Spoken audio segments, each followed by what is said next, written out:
নমস্কার বন্ধুরা, ভারত আর পাকিস্তানের ডিফেন্স রাইভালরিতে এবার একটা বড়সড় মোড় এসেছে। পাকিস্তান রিসেন্টলি টেস্ট করেছে তাদের নতুন সুপারসনিক ক্রুজ মিসাইল ফতেহ-3।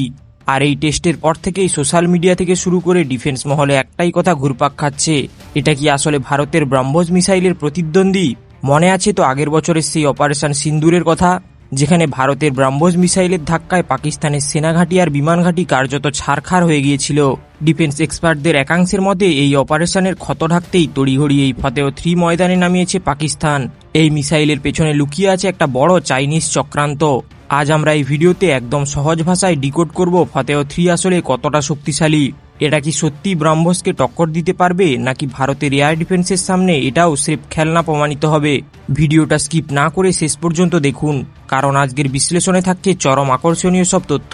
সবার আগে আসা যাক এই মিসাইলের টেকনোলজিতে। পাকিস্তান দাবি করছে ফতেহ-3 তাদের সম্পূর্ণ নিজস্ব প্রযুক্তিতে তৈরি সুপারসনিক ক্রুজ মিসাইল, কিন্তু সত্যিটা কি তাই? ডিফেন্স ইন্টেলিজেন্স রিপোর্ট বলছে অন্য কথা। আসলে এই মিসাইলটি চীনের বিখ্যাত HD-1 high density 1 supersonic cruise মিসাইলের একটি রিব্র্যান্ডেড ভার্সন মাত্র। চীন তাদের এই HD-1 মিসাইল পাকিস্তানকে প্লেটে সাজিয়ে উপহার দিয়েছে। পাকিস্তান শুধু নিজেদের সিলমোহর মেরে এটার নাম দিয়েছে ফতেহ-3। যেমনটা JF-17 কিংবা চীনের দেওয়া সাবমেরিনগুলি পাকিস্তানে তৈরি হয়, কিন্তু সব ধরনের পার্টস ও ইঞ্জিন আসে চীন থেকে, সেভাবেই ফতেহ-3 মিসাইলটিও পাকিস্তানে অ্যাসেম্বলি হবে, কিন্তু এর র্যামজেড ইঞ্জিন অথবা গাইডেড সিস্টেম সবকিছুই আসবে চীন থেকে। চীনের উদ্দেশ্য খুব পরিষ্কার, নিজেদের সরাসরি যুদ্ধক্ষেত্রের বাইরে রেখে পাকিস্তানকে দিয়ে ভারতকে চাপে রাখা। এবার প্রশ্ন হলো, চীনের দেওয়া এই মিসাইল ভারতের ব্রহ্মোসের সাথে কতটা টক্কর দিতে পারবে? চলুন একটা কুইক কম্প্যারিজন করে নেওয়া যাক। ভারতের ব্রহ্মোস গতি 2.8 থেকে 3 ম্যাক, পাকিস্তানের ফতেহ-3 প্রায় 2.5 থেকে 3 ম্যাক। ভারতের ব্রহ্মোস লিকুইড র্যামজেট চালিত অত্যন্ত নির্ভরযোগ্য, পাকিস্তানের ফতেহ-3 সলিড ফুয়েল র্যামজেট চালিত মিসাইল। ব্রহ্মোস অত্যন্ত ম্যাচিওর একটা মিসাইল, ভূমি, আকাশ, যুদ্ধজাহাজ এমনকি সাবমেরিন থেকেও উৎক্ষেপণ করা যায়। অপারেশন সিন্দুরে ভারতীয় বিমান বাহিনীর SU-30 MKI দ্বারা ফায়ার করা ব্রহ্মোস পাকিস্তানের বিভিন্ন বিমানঘাঁটি ও টেরোরিস্ট বেস ধ্বংস করে। ফতেহ-3 বা HD-1 মূলত ভূমি থেকে ফায়ার করার জন্যই ডিজাইন করা হয়েছে। ভারতের ব্রহ্মোস একটি ব্যাটেল টেস্টেড এবং অত্যন্ত ম্যাচিওর মিসাইল সিস্টেম। এর নির্ভুল লক্ষ্যভেদ বা পিন পয়েন্ট অ্যাকুরেসিতে হিট করার ক্ষমতা পৃথিবীর যে কোনো ডিফেন্স সিস্টেমের রাতের ঘুম উড়িয়ে দেওয়ার জন্য যথেষ্ট। সেখানে ফতেহ-3 কেবল এই পরীক্ষামূলক স্তরে রয়েছে। কিন্তু এখানে একটা মস্ত বড় প্রশ্ন এসে দাঁড়ায়। পাকিস্তান চীন থেকে ধার করা টেকনোলজি নিয়ে নতুন নতুন মিসাইল তো তৈরি করছে, কিন্তু তাদের নিজেদের আকাশ কি আদেও সুরক্ষিত? মনে করে দেখুন অপারেশন সিন্দুরের সেই মারাত্মক সময়টার কথা। ভারতের ব্রহ্মোস মিসাইল যখন পাকিস্তানের অ্যারোস্পেসে ঢুকে তাদের সেনাঘাঁটি আর বিমানঘাঁটি ধ্বংস করে দিচ্ছিল, তখন পাকিস্তানের কাছে থাকা দামি দামি চাইনিজ এয়ার ডিফেন্স সিস্টেমগুলো কি করছিল? পাকিস্তান বুক ফুলিয়ে চীনের থেকে যে HQ-9 বা LY-18 এয়ার ডিফেন্স সিস্টেম কিনেছিল, সেগুলো ব্রহ্মোসের স্পিড আর প্রযুক্তির সামনে সম্পূর্ণ ফেল করে গিয়েছিল। ভারতের মিসাইল পাকিস্তানের ভেতরে ঢুকে একের পর এক টার্গেট ধ্বংস করে দিল, অথচ এই চাইনিজ সিস্টেমগুলো মাঝ আকাশে সেটিকে ট্র্যাক করা তো দূরের কথা, পাত্তাও পায়নি, স্রেফ ঘুমোচ্ছিল বলা চলে।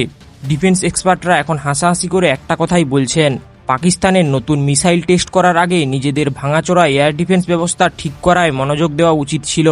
নিজের ঘরের ছাদ দিয়ে যদি জল পড়ে, তবে প্রতিবেশীকে ভয় দেখানোর জন্য দামি তরোয়াল কিনে লাভ কি? আক্রমণ করার ক্ষমতা বাড়ানোর আগে নিজেদের বাঁচানোর ক্ষমতাটুকু তো তৈরি করা দরকার। আর এই কারণে ফতেহ-3 এর এই দেখনদারি আসলে পাকিস্তানের এক চরম স্ট্র্যাটেজিক ভুল ছাড়া আর কিছুই নয়। পাকিস্তান যতই ফতেহ-1, ফতেহ-2 বা ফতেহ-3 নিয়ে আসুক না কেন, পাকিস্তানের মতো ভারতের আকাশসীমা কিন্তু ফাঁকা মাঠ নয়। ভারতের কাছে আছে পৃথিবীর অন্যতম সেরা মাল্টিলেয়ার্ড এয়ার ডিফেন্স শিল্ড। এটি হলো ভারতের ব্রহ্মাস্ত্র। প্রায় 400 কিলোমিটার দূর থেকেই যে কোনো ইনকামিং সুপারসনিক মিসাইলকে ট্র্যাক করে মাঝ আকাশেই ধ্বংস করে দিতে পারে এটি। ফতেহ-3 এর মতো মিসাইল S-400 এর রাডার এড়াতে পারবে না। বারাক 8 ভারত ও ইসরায়েলের যৌথ প্রযুক্তিতে তৈরি এই মিসাইল সিস্টেম লং রেঞ্জ যে কোনো ক্রুজ মিসাইলকে নিখুঁতভাবে ধ্বংস করতে পারে। আকাশ এবং স্পাইডার শর্ট থেকে মিডিয়াম রেঞ্জের সুরক্ষা এরা অপ্রতিরোধ্য। আপনারা নিশ্চয়ই জানেন, এর আগেও পাকিস্তান যখন ফতেহ সিরিজের মিসাইল ফায়ার করার চেষ্টা করেছিল, ভারতীয় এয়ার ডিফেন্স সিস্টেম সেগুলোকে মাঝ আকাশে ইন্টারসেপ্ট করে ধুলোয় মিশিয়ে দিয়েছিল। পরে মিডিয়াতে তার ধ্বংসাবশেষও দেখানো হয়েছিল। তাই ফতেহ-3 ভারতের এই ত্রিস্তরীয় সুরক্ষা বলয় ভেদ করতে পারবে এমনটা ভাবা স্রেফ দিবা স্বপ্ন। তাহলে শেষ কথায় আসা যাক। অপারেশন সিন্দুর বা ভারতের ব্রহ্মোসের যে সাইকোলজিক্যাল প্রেসার পাকিস্তানের উপর তৈরি হয়েছিল, ফতেহ-3 মূলত সেই ভয় কাটানোর একটা চেষ্টা। পাকিস্তান তাদের জনগণকে দেখাতে চায় যে তারাও ভারতের সমান শক্তিশালী, কিন্তু চীনের ধার করা টেকনোলজি দিয়ে ভারতের ব্রাহ্মস এবং S-400-এর মতো কম্বিনেশনকে রুখে দেওয়া বা ভারতকে টেক্কা দেওয়া মোটেও সহজ হবে না। বন্ধুরা, আপনাদের কি মনে হয় চীনের এই HD-1 ওরফে ফতেহ 3 মিসাইল কি ভারতের জন্য কোনো বড় থ্রেট, নাকি ভারতের এয়ার ডিফেন্সের সামনে এটাও টিকতে পারবে না? কমেন্ট সেকশনে আপনার মতামত অবশ্যই জানান। ভিডিওটি ভালো লাগলে লাইক করুন, বন্ধুদের সাথে শেয়ার করুন, আর এরকম ডিফেন্স দুর্দান্ত সব আপডেট বাংলায় পেতে আমাদের চ্যানেলটিকে এক্ষুনি সাবস্ক্রাইব করে বেল আইকনটি প্রেস করে রাখুন। দেখা হচ্ছে পরের ভিডিওতে।